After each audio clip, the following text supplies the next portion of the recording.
శ్రీ రమణ భాషణములు. శ్రీ భగవాన్ ఇలా చెప్పారు. శాస్త్రాలు పలుచోట్ల సుషుమ్నను పేర్కొన్నాయి. ఇతర పదాలు ఉన్నాయి. పర, ఆత్మ, అమృత మొదలైనవి. పరాలో సుషుమ్న లీనమవుతుందని కూడా తెలపబడింది.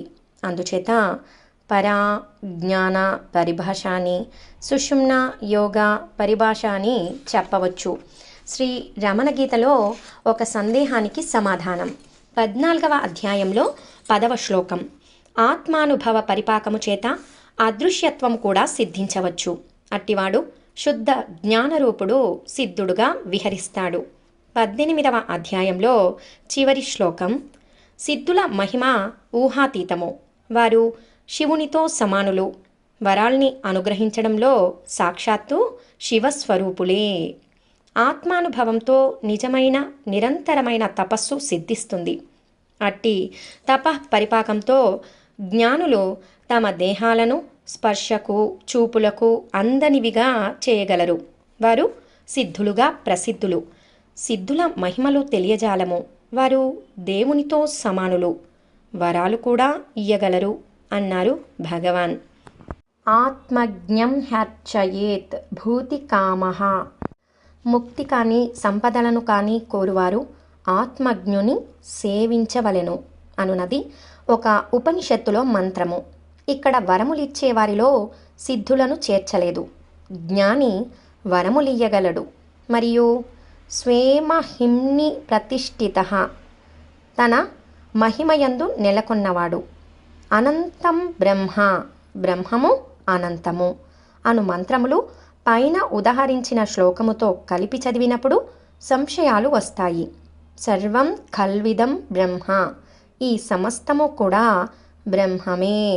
బ్రహ్మవిత్ బ్రహ్మైవ భవతి, బ్రహ్మము నెరిగినవాడు బ్రహ్మమే అగును అను వాక్యాలు జ్ఞాని సర్వజ్ఞుడని తెలుపును. అలాంటప్పుడు జ్ఞానికి సిద్ధునకు మధ్య భేదమేమిటి?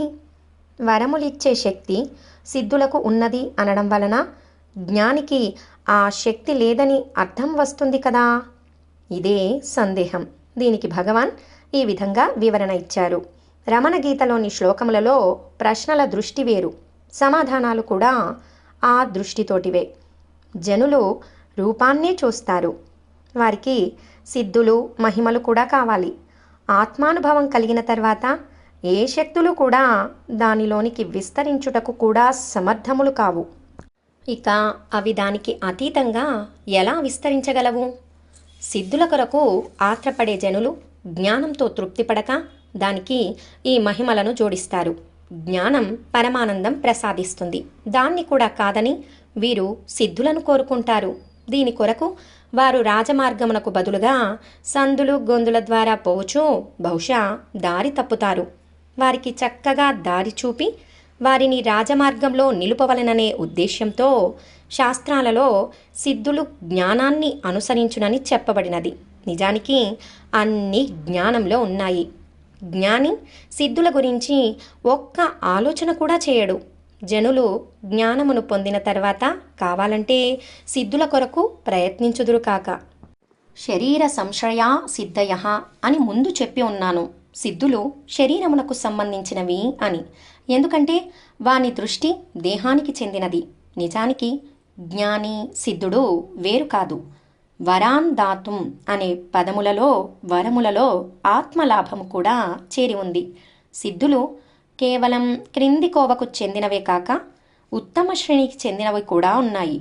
వేర్వేరు పరిస్థితులకు తగినట్లుగా శాస్త్రాలు ఉద్దేశించబడ్డాయి. హలస్య మహిమ అనే గ్రంథంలో అష్టసిద్ధుల గురించి ఒక అధ్యాయం ఉంది. ఇక్కడ శివుడంటాడు తన భక్తుడు ఈ సిద్ధుల విషయంలో ఒక్క ఆలోచన కూడా వ్యర్థం చేయడని. అలాగే భక్తుల కోరికలు వారి వారి ప్రారబ్ధాలకు అనుగుణంగా తీరుతాయే కానీ వరాలు తానెప్పుడు ఇచ్చి ఎరుగనన్నాడు. ఈశ్వరుడే అలా అనేటప్పుడు ఇతరుల మాటేమిటి? మహిమల ప్రదర్శనానికి వానిని మెచ్చే ఇతర జనులుండాలి. అంటే వానిని చూసేవాడు జ్ఞాని కాడనేగా. అందువలన సిద్ధులు ఏమాత్రమూ ఆలోచించదగినవి కావు. జ్ఞానమొక్కటే లక్ష్యంగా చేసుకొని దాన్ని పొందాలి. శ్రీ రమణ గీత 17వ అధ్యాయం 4వ శ్లోకం. దీని తమిళ అనువాదం సరికాదని తప్పేమో చూపి శ్రీ భగవాన్ సరిదిద్దారు. వైదర్భుని ప్రశ్న ఇది. అభ్యాస సమయంలో ఆలోచనలు వరుసగా వ్యక్తమవుతూ అణగిపోతుంటాయి. ఇది జ్ఞానమా? భగవాన్ వివరణ ఇలా ఇచ్చారు. జ్ఞానంలో వివిధ దశలున్నాయని కొందరి మతం. ఆత్మ నిత్యం, అపరోక్షమే. తెలిసినా తెలియకపోయినా సదా అనుభవగోచరమే. అందువలన శ్రవణము అపరోక్ష జ్ఞానమని, పరోక్ష జ్ఞానం కాదని వారి మతం. కానీ జ్ఞానం యొక్క ఫలితం దుఃఖ నివృత్తి.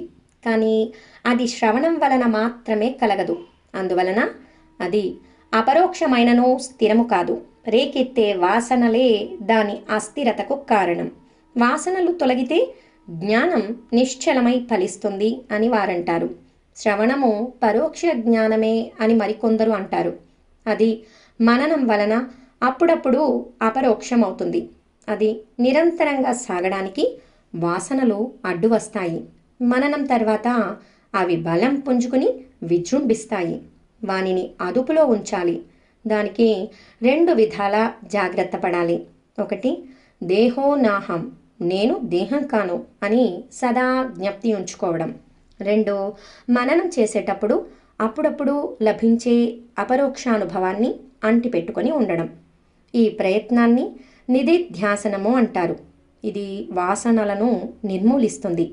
అప్పుడు వచ్చేదే సహజ స్థితి. అది నిశ్చితమైన జ్ఞానం. మననంలోని అపరోక్షానుభవం దుఃఖ నివృత్తి చేయదు. అందువలన అది మోక్షము అంటే బంధ నివృత్తితో సమానం కాదు. ఎందుకంటే వాసనలు అప్పుడప్పుడు జ్ఞానాన్ని అణచివేస్తాయి. కాబట్టి అది దృఢం కాదు. నిధిధ్యాసనము చేత వాసనలు నిర్మూలించబడ్డాక జ్ఞానం దృఢమవుతుంది. మరలా శ్రీ రమణ గీత. శ్రీ టీకేఎస్ అయ్యర్ చక్రాలు అనగా కుండలిని చక్రాల గురించి మాట్లాడుచుంటిరి.